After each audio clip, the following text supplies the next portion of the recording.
Hi, I'm Cassidy. I'm a mom to two, and I do a lot of videos on baby wearing and kind of just some how-tos and reviews on different products. Today is going to be a little bit different. I just wanted to kind of go over some things that I personally wish that I had known before going into the hospital and laboring and giving birth. The first is kind of the bigger one, at least for me.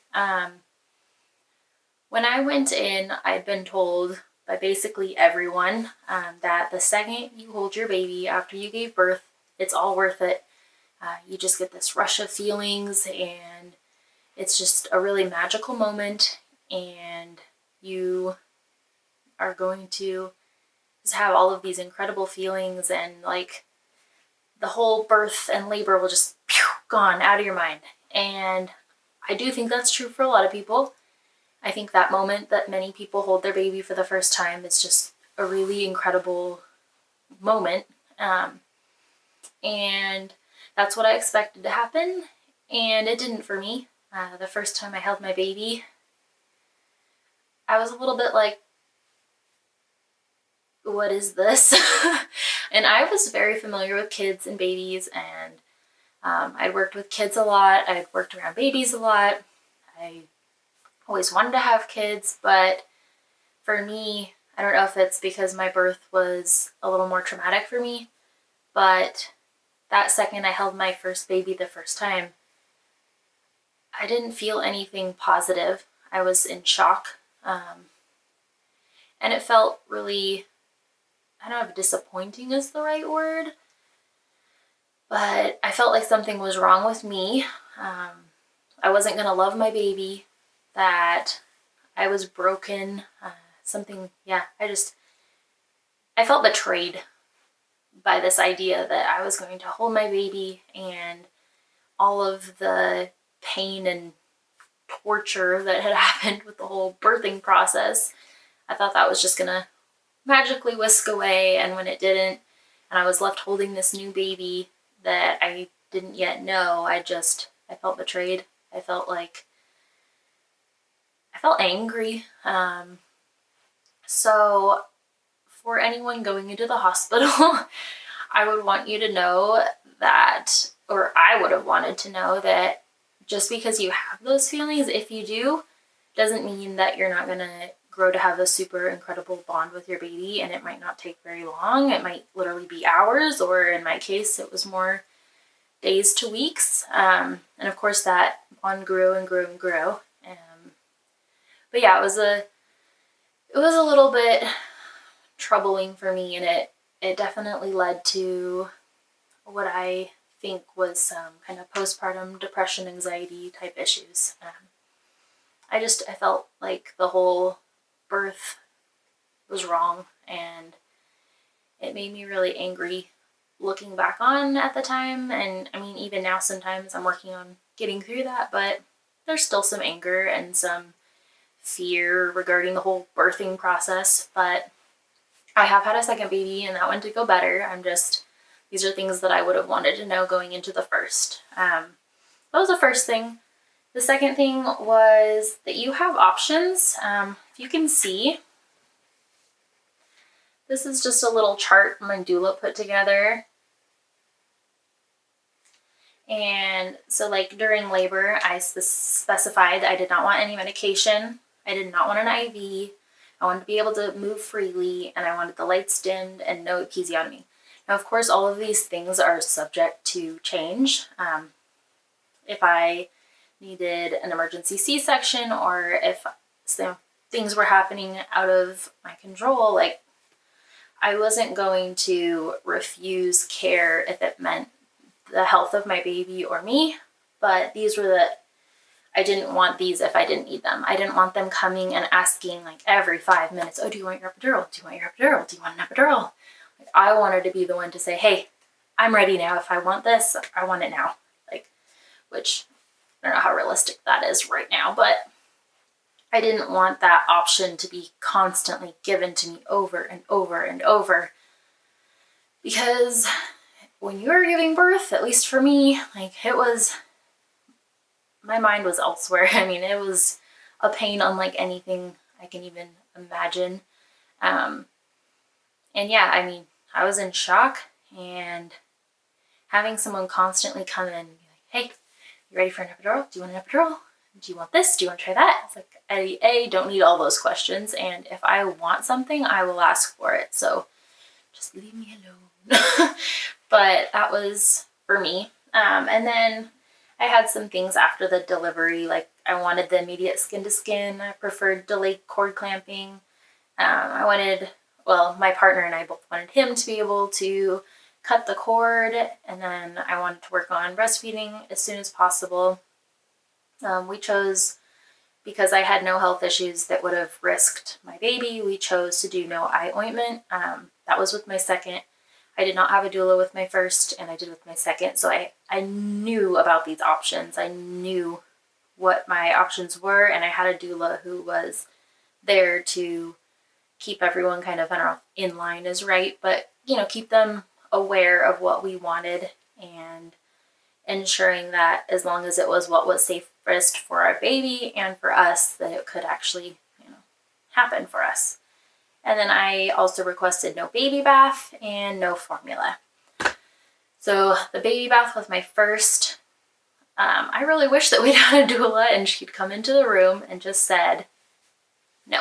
Because with my first, there was a woman, every time my newborn baby would finally start to relax and I'd finally start to relax myself and maybe kind of start dozing to sleep and maybe get her in her little bassinet, this woman would come in, and I'm sure she meant the best, but she'd go, okay, time for a baby bath. And I said, I don't want a baby bath. I said I didn't want a baby bath. And she just kept coming. But I wasn't really firm in my decisions, so that made a difference, because she, I'm sure, felt kind of, well, maybe they just wanted a little bit later. So she kept coming in and disrupting us. And like I said, it's not her fault.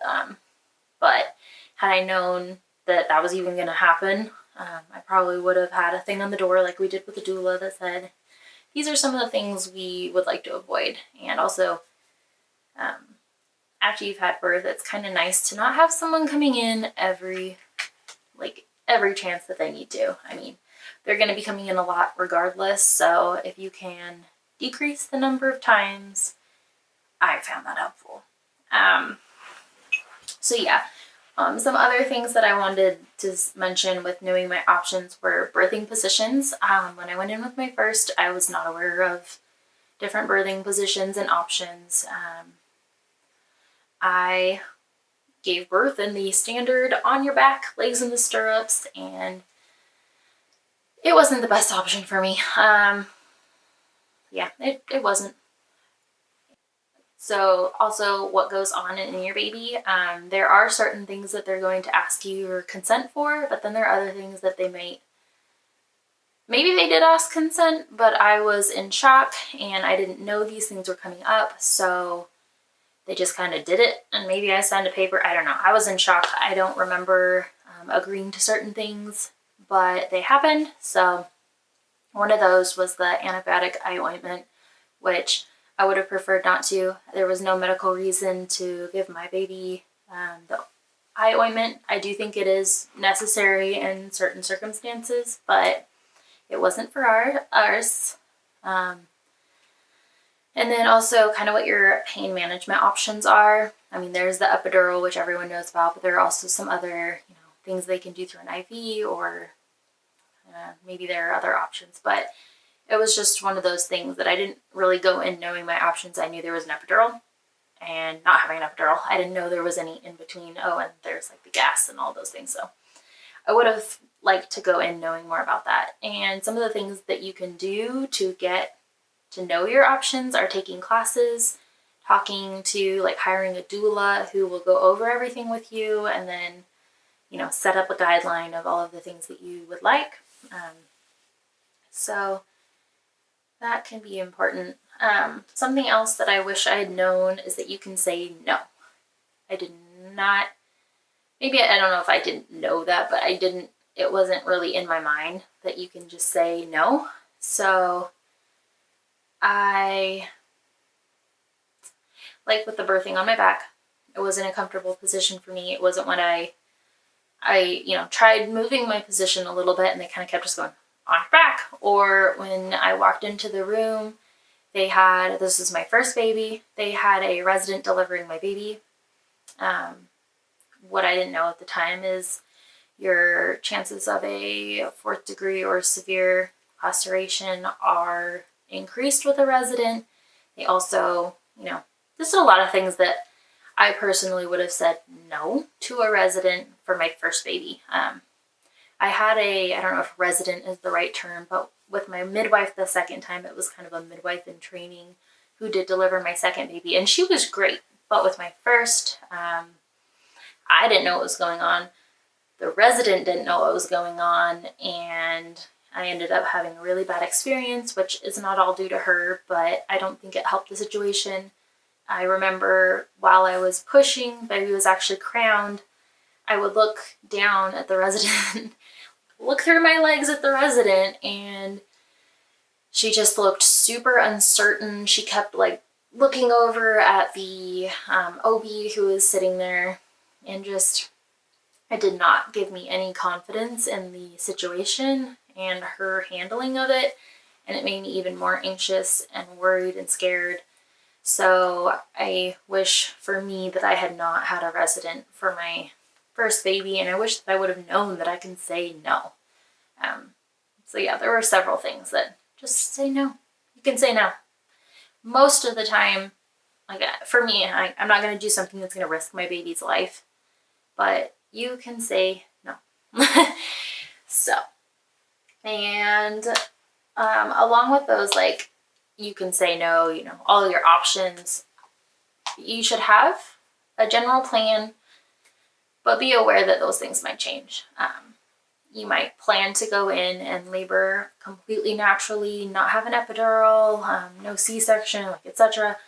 But sometimes for your health and your baby's health, that might need to happen. Or you might go in and say, I've got this, I don't need an epidural, and then you're stuck at 5 or 6 centimeters and you've been laboring for 12, 15, 20 plus hours and you can't take it anymore.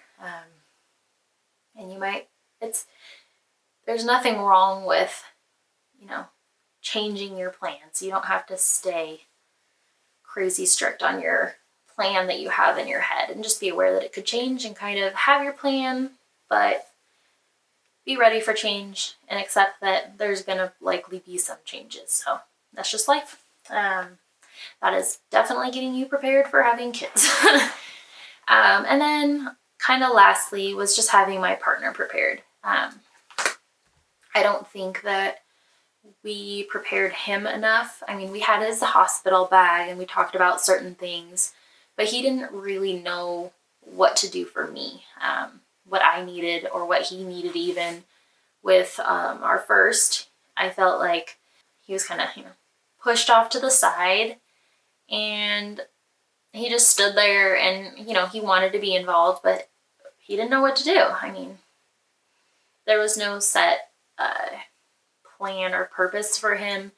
He was, involved, but I feel like we could have done a little better job of preparing for what, for the whole situation, making him more comfortable, making me more comfortable. So, and then, for your partner, it's ways that they can help you. Also, making sure they have their own hospital bag. We did do that. And then food. A lot of hospitals won't let your partner have any of your meals. I mean, won't let you. They say that your partner's not supposed to have your meals that they bring you. So just making sure that your partner has food or whatever they need. I know a lot of people say, my partner better not be eating if I can't eat.